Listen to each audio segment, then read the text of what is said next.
Hi guys, Chris Pies here for another track walk. This time we're going to be looking at the 718 GT4 Club Sport MR at Barber Motorsports Park. Now, Steve asked me to do this track walk for you guys because it sounds like you guys are going to go do a track day with maybe some Porsche Club experience over there, or Porsche experience.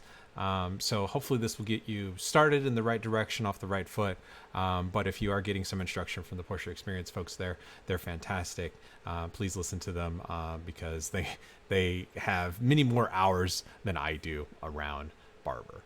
So who am I? Why am I giving this track walk? Well, I do track walks over for PCA Sim Racing.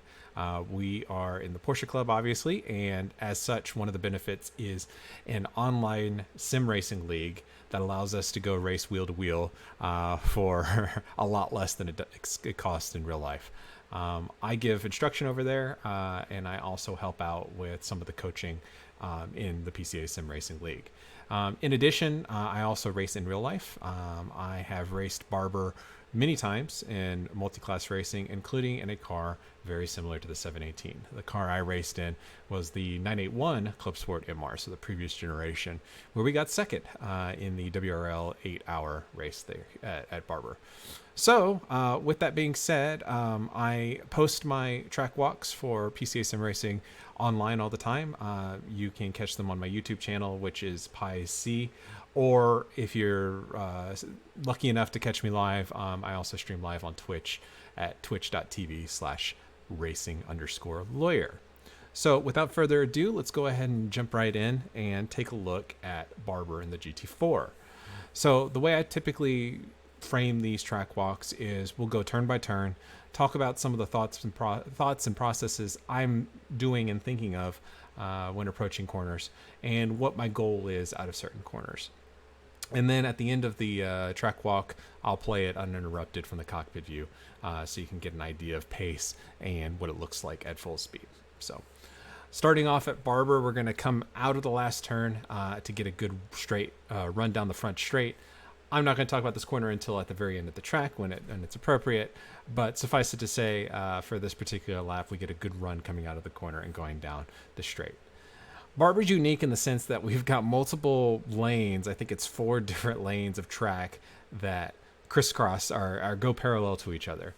What that does is it lends a fantastic viewing spot for spectators on top of the wonderful clubhouse at Barber that you can look out and see the front straight, the second straight, and then the back 2 straights as well. So if you ever want a place to be able to spectate when you're not running, make sure you get up. You can get up all the way up on the roof of the clubhouse inside pit lane and get a really good view of the grounds from there. Coming up in turn 1 is our first big test at Barber. Turn 1 is completely blind until after we start braking. We've got these really good brake markers on the right side. In this particular car, which is in iRacing, which is equipped with slick tires, racing tires, our braking ability is very strong in this car. Couple that with the fact that the GT4 is not the fastest car out there, means that we can brake pretty late into a lot of these corners because, one, we don't have the speed that higher horsepower cars have, and 2, we have a lot of grip with the sticky tires.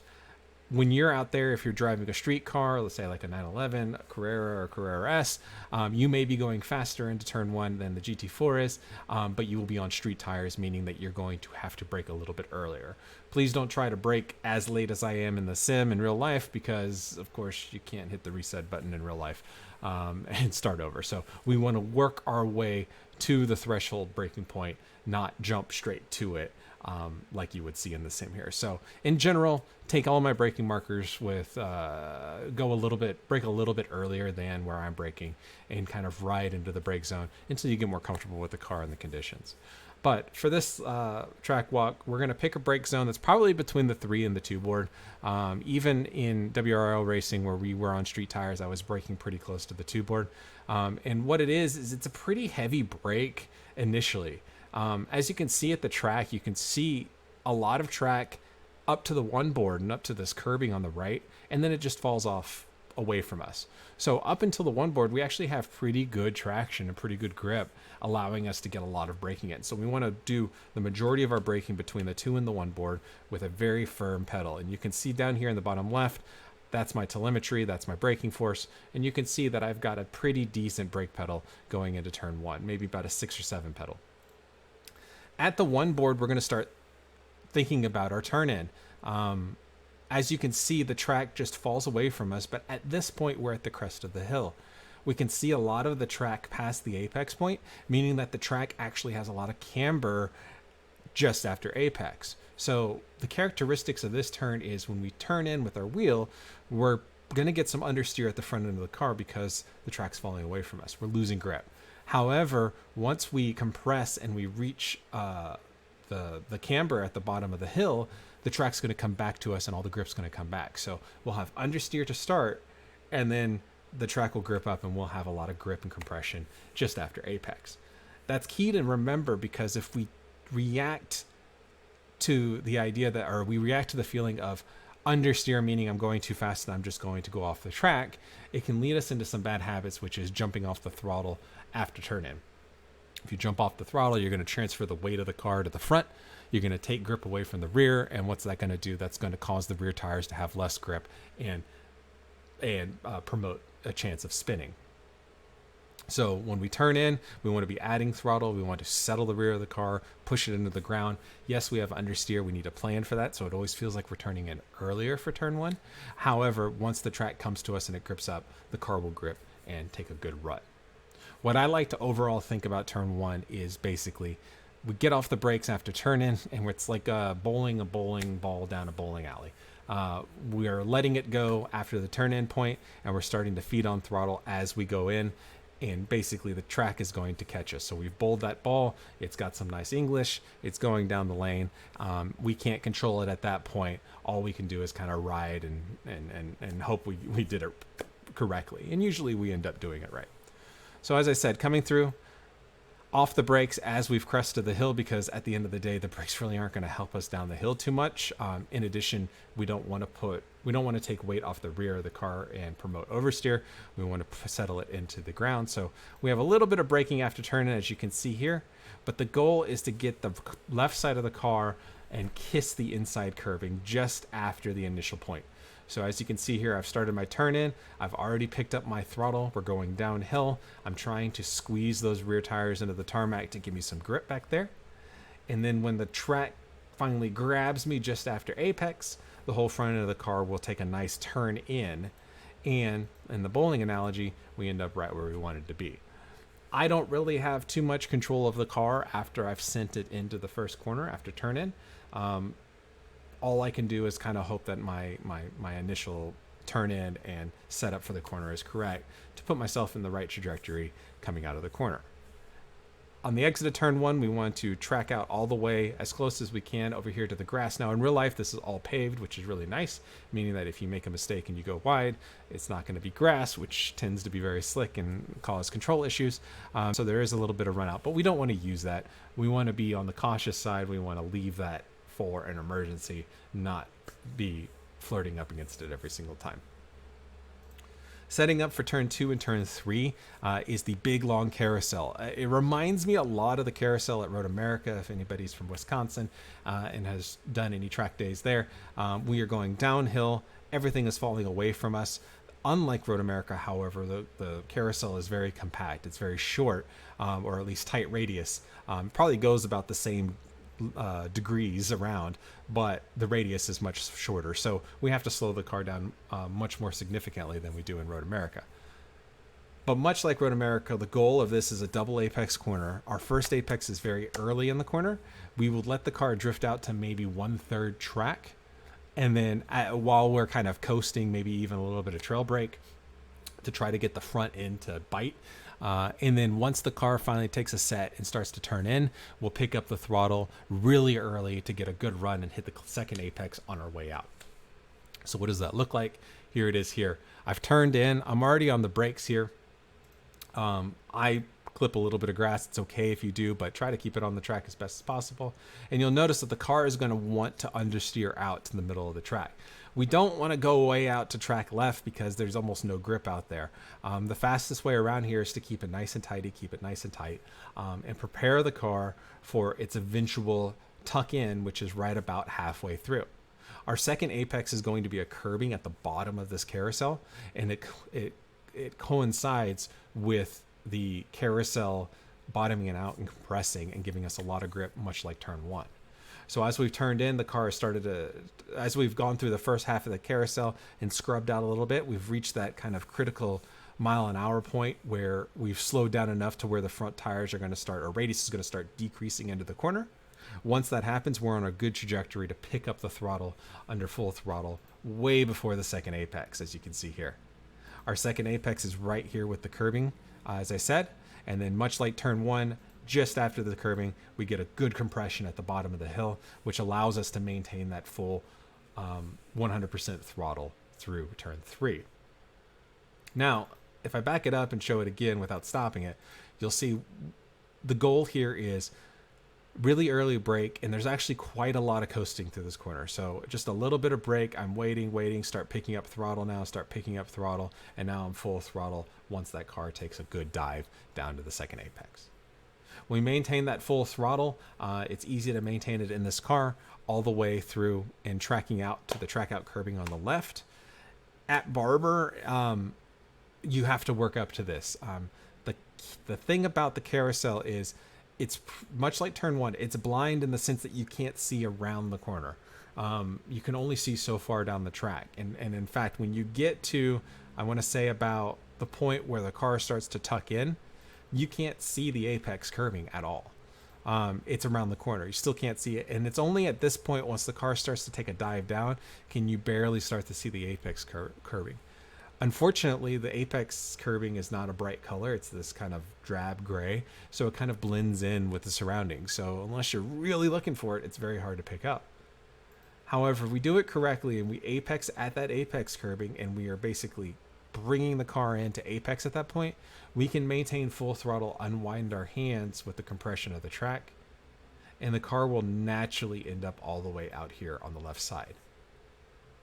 After this point, we're going to be going straight uphill, so we're eating a massive compression point. Probably the biggest compression point of the entire track is right here at the bottom of the track out after the carousel, which gives us more grip to get that final little bit of turning if we need it. When we go up the hill, it's key to start the uphill from the left side of the track here because we can't see anything. And I'm going to change the camera to the cockpit so you can get a better idea of the elevation change.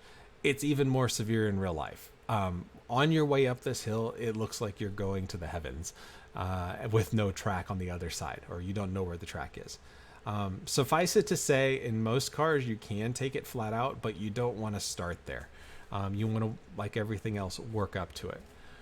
What I am looking for at this point is I am looking for the timing tower at Barber to signal my point where I want to drive to.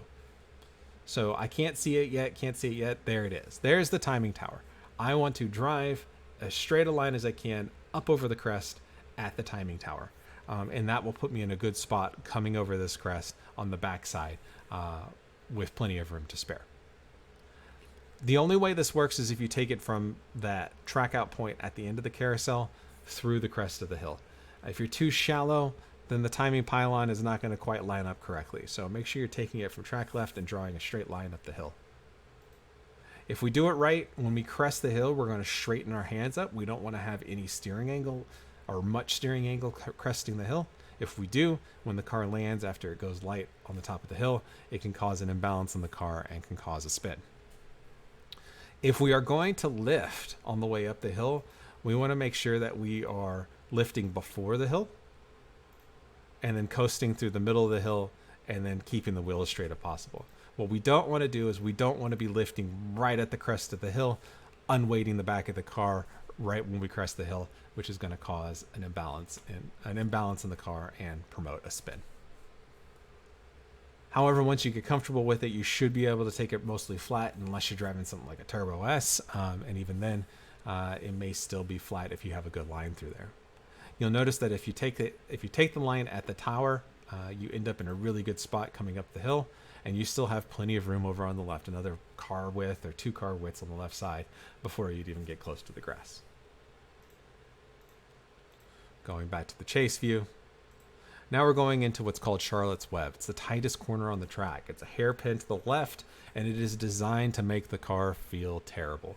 We're going to be going downhill, off camber, really slow. Everything about this turn wants the car to understeer into the sandpit. So in order for us to get through this corner, we want to treat it I almost treat it like a double apex corner. You can also treat it as a very, very late single apex corner, but I'll show you the double apex corner that I try to think of when I come in. My brake zone is going to be just before the crest in the hill, so much like turn 1. We're going to brake between the 3 and the 2 board, probably closer to the 3 board on street tires, on racing tires a little closer to the 2 board. And it is going to be threshold braking. We are going to try to stop this car as hard as possible. If you've got ABS in the car, which you most likely will, you can mash that pedal, push it into the ground. You're going to feel the ABS in your pedal kind of chatter away. That's fine. Keep your foot in it. It's the electronics that are doing all the hard work for you. We're going to brake in as straight as possible line to give us the maximum amount of grip to the tires and allow that grip to be used in braking and nothing else. As we go down the hill, our brake force and our grip that we had when we first started braking is going to completely vanish. The car is never going to feel like it's going to stop coming down the hill, but if you broke in the proper place, you'll be okay. We're going to have our eyes over to the inside again at this gray curbing, and that's going to be our first apex point, is this first inclination of gray, this gray curbing. So an early turn in while we stay on the brakes. This is a very deep, late trail braking corner. If we stay on the brakes and we trail brake really deep, we're keeping the weight of the car on the nose. By doing this, we're adding grip to the front tires relative to the rear. This is allowing the car to actually turn. If we don't have that trail braking force in the car is just going to understeer because the loss of track or the downhill nature of the turn-in spot for this particular corner is going to force the car to want to continue straight. But by keeping weight on the nose coming down the hill, we're going to get a little bit of turning ability in the front tires. It also has the added effect of causing the rear of the car to become light and rotate on the entry into this corner, which is crucial to be able to get that car to rotate properly and face the right direction so we can get on throttle and fire out of the corner. The first apex point is right here. I missed it a little bit on this particular lap, but if we can get down close to this curbing, it's fantastic. Once we get down to the very bottom past that first apex, we're going to get on the throttle pretty quickly. What that's going to do is 2 things. One, it's going to transition the car from a state or a nature, a balanced state like this, to we're going to transfer it to the rear. So we're going to be adding grip to the rear. What it's also going to do is it's going to help whatever rotation we had on the initial part of the corner, it's going to help continue that rotation. We're basically using the differential in the car to basically that right rear tire is really gripping into the tarmac and kind of pushing us around the corner. So it's kind of driving us around. Adding that quick throttle allows that car, that right rear tire to break a little bit of traction, give us a little bit more yaw, and give us a good angle coming out of the corner. We're going to let the front end of the car keep rotating, and I like to keep this corner really tight, meaning that I try to travel the littlest distance, the shortest distance possible around this tight corner. The other line is to apex not quite as late as this, maybe around here, and then track out all the way to the right side curbing on the way out. But what that does is you may gain a mile an hour, or 2, but you're traveling a longer distance to get all the way out there. I like to keep it a little bit tighter, maybe go a little bit slower, but get on throttle and have a better angle coming out of the corner and track out maybe it's about halfway, which is where I am here. So if I back it up and show that again, coming into Charlotte's Web, we're going to brake pretty much at the 3 before the 2. Firm brake, maintain that brake pressure to keep the weight on the nose. Early turn in, apex 1, halfway through transition to throttle, and then a very, very late apex 2 right here to get a good run coming out of the corner. I'm in second gear through that corner. Of course, depending on what car you're driving, you could be in third gear if it has really short gearing, or first gear if it has really, really tall gears. All right, coming into museum or the corkscrew, it's got many names. We are going to, this is probably one of the more tricky corners in North America. The line is not very intuitive, and the car can get really upset, and it's very easy, or upset balance wise, and it's very easy to overcook this corner. So what I'm going to try to suggest to do is we're going to brake a little bit earlier but softer to maintain the composure and the balance of our car. So I'm going to brake before the 2 board. Probably in real life, you're going to be braking closer to the 3 board. It's going to be a firm initial pedal, maybe an 8 pedal, but then immediately bleeding off the brake. So I'm bleeding off. So it feels like if a 10 pedal is panic braking and a 1 pedal is just turning on the rear lights, but not actually slowing down, it's going to go 8, 7, 6, 5, 4, 3, 2, 1. That's the feeling. So 8, 7, 6, 5, 4, 3, 2, 1. Coming off the brake pretty much as soon as I hit the threshold. So coming off of the brake, maintaining a little bit of brake to keep that weight on the nose so I get good turn in. And then my goal here is to get down to the first apex on the curbing, but immediately be looking for my next point, which is going to be the start of the corkscrew. It's incredibly difficult to see other than the curbing because the track just falls off the cliff from there. So we need to trust that the track is going to be there and have a really good line. So my goal is from this apex point to the next apex point, which is up and over the curbing, it's a straight line. And that's where I'm going to get my second set of braking done between these 2 points. So it's braking on the way in, off the brakes for the turn in, get to a straight line, and then brake again on the way into the corkscrew. So as I come in here, boom, straight line, brake again in a straight line. We're going to get all the way up on this curbing. Left side tire is almost touching the grass. Braking, but we're going to give it a little bit of room as we crest over and get the car unsettled over the curbing. So we're going to be coming off the brake when that happens. Not completely off it, but not threshold either. And then we're going to get back on the brake when we land on the other side. So back on the brake again, and then we're going to quickly transition to getting off the brake because at this point we've slowed the car enough and we want to carry our momentum around the final corner. The final corner is like a little mini carousel, just get it down to the curbing as best we can. I try not to get on the curbing because it can upset the balance, just as close as we can get while using the camber of the track. Notice you can see a lot of the track, so we have a lot of track helping us in the grip department. Use that around, start feeding on the throttle in second gear, and unwinding the steering wheel to allow the rear tires to accelerate. So let's back up and see what that looks like again. So coming into museum, we're going to brake between the 3 and the 2 board. Firm brake, quickly start bleeding off the brake. Coast around the first apex, brake again in a straight line, off and then back on, and then off again. Let's transition to throttle, start unwinding the steering wheel on our way through when we reach the bottom. Coming into the chicane, the fast chicane on the back straight, it's the only thing keeping us from going really fast on this track. We want to enter the chicane. You can enter it from lots of different points, but I try to enter it from as far right as possible to try to open up the entry as best as I can. Can't quite take it flat in this car, but what we will do is we'll get our left side tires up and brushed up against this left curbing on the entry, keeping it nice and tight, because the only corner that actually matters is the second S. We want to lengthen that as much as possible so we can get a good run out of that onto the long straightaway on the back. So in order to set it up, we have to keep it nice and tight, or as tight as we can without sacrificing too much speed on the left. Just a dab of the brakes just to get the front to take a set, and so we can actually turn the car, and then immediately off the brakes and back on the throttle, tapping the inside curbing a little bit, the car will jump up, and opening our hands as we come out. In real life, this is all paved. There's no grass here anymore. So if you do make a mistake, you can just open your hands and keep going straight with no worry. Where people tend to get in trouble is when they try to play a hero. They realize they're going to go off, and then they try to correct it by adding too much steering angle or getting off the throttle and spinning.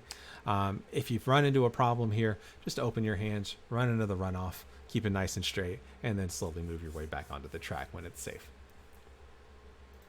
So backing up again without interrupting, right side of the track, bring it nice and in, tight, a little bit of dab of brake on in between the two corners just to get the front end to set, to get a really good line to get going coming out. I think I'm in fourth gear through there.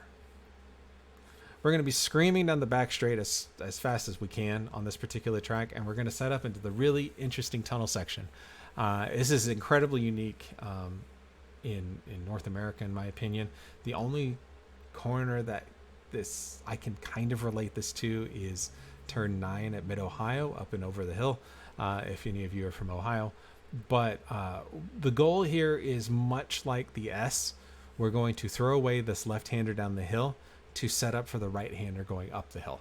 And what I mean by that is we're going to try to keep the car nice and tight on the left-hander down the hill that you can't see right now, so we can open up the next right-hander that goes up and over a blind crest that you just have to be ready for a little bit of oversteer at the top. So what does that look like? In this particular car, I'm braking pretty much just before the curbing. In real life, you're probably braking about the 2 board. Give us our little downshift on the way in.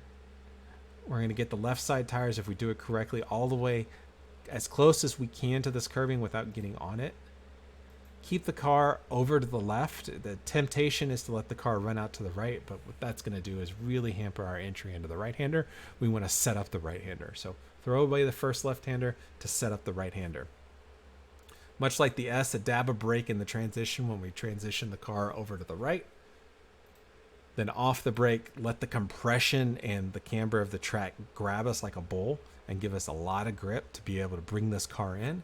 And we are going to absolutely kill the inside curbing. We're going to get up all the way up on it.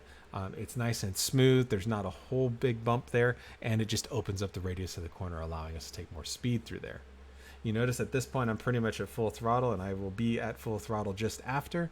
And now we are cresting the hill. As we crest this hill, the grip in the car is going to completely vanish, and it's going to cause the rear end of the car to get light and try to dance on us. So we want to make sure as we're coming out of this corner and as we're tracking out, our steering is starting to open up and get as straight as possible. So when we crest that hill, the car, all the 4 wheels are traveling straight, and we're already going straight along the track. If we have too much steering angle when we crest that hill, the rear end is really going to be unhappy with us, and we're probably going to have to add in a little bit of opposite steering to try to catch the slide, which can be a little bit daunting, especially when you're going up and over a hill, over a blind crest, and then all of a sudden, as soon as you crest, you see grass. So keep that in mind. When you're at the track, look for markers up in the sky, kind of like that timing pylon when we were coming up the hill out of the carousel.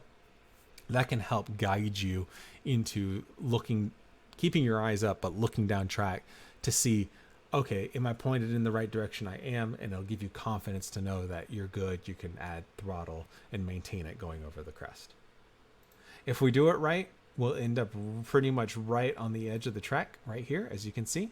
And what I mean by picking out if we go to cockpit, if I mean by picking out a marker, if you look in real life, I think there is a tree or two that are way out here, like over the hill, that you can use as a guidance. So as you crest this hill, you can basically be confident that if your car is pointed at it, you'll be safe. If you're pointed way left of it, then you're headed to the grass. Try to find that out, and your instructors may be able to point that out for you. So as we crest the hill, you can actually watch my hand. See, there's the oversteer that I'm catching. And that's just because the rear end the whole car is getting light, but the rear end is really getting light as we crest that hill. Not much more to go now. We have the nice little compression coming in to turn 10, maybe? I forget the name of it, but what we want to do is we want to get what feels like an early turn in, and it's an early turn in because, again, like turn 1, just going the other way, we're going downhill. Not a lot of grip on the front tires, so we turn the car, and the car is very lazy to actually react to it, so it always feels like we turn in too early.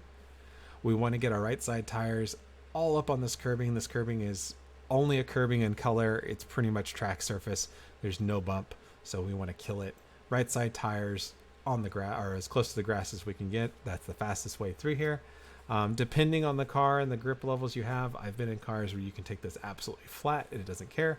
I've been in other cars that don't like that, and you have to give a pretty good lift on the way in. But whatever you can do to get your right side tires to apexing pretty much on the grass is the best way through. On the way out, we don't want to go past mid-track on the way up. It's very tempting to go way out to the left to set up for the next right-hander, but it's just distance traveled that you don't have to take.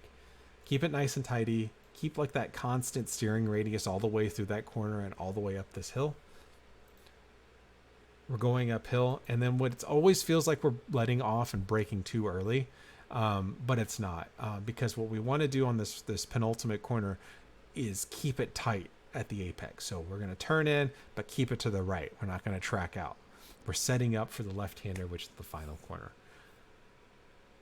The tough part about this particular corner is there's no markers out here for a brake zone. There is nothing. The only thing that really works well is a visual representation to see when you need a brake. So for what I'm looking for is I'm looking for the pit lane wall, which is this white wall right here. As that comes into my vision, that's when I'm going to start braking as I'm cresting the hill. If you're looking for a marker on the side of the road, there's not one unless the school puts a cone out or something, which they might.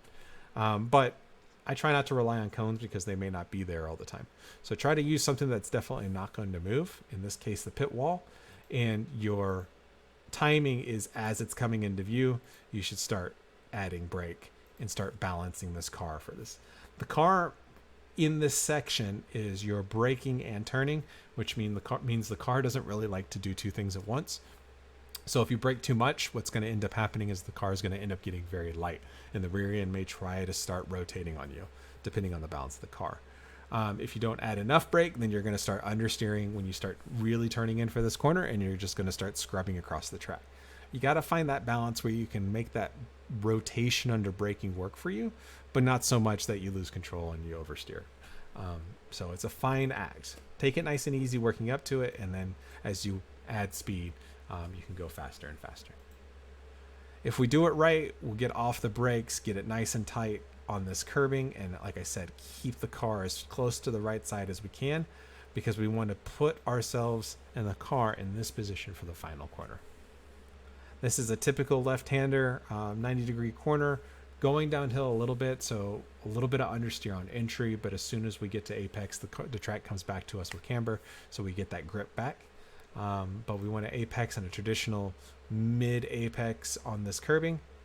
I'm in third gear on this particular corner, full throttle all the way through, and you should track out pretty much at the proper spot.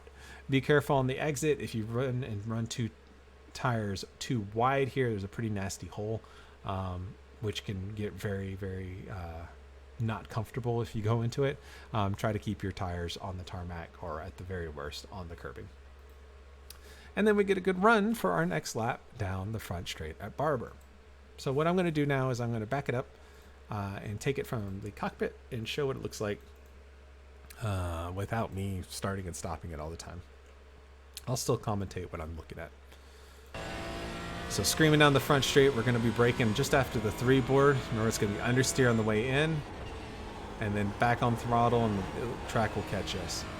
Brake, double apex. There's the first early apex. Let the car rotate, and then as it starts to take a dive in, we add full throttle.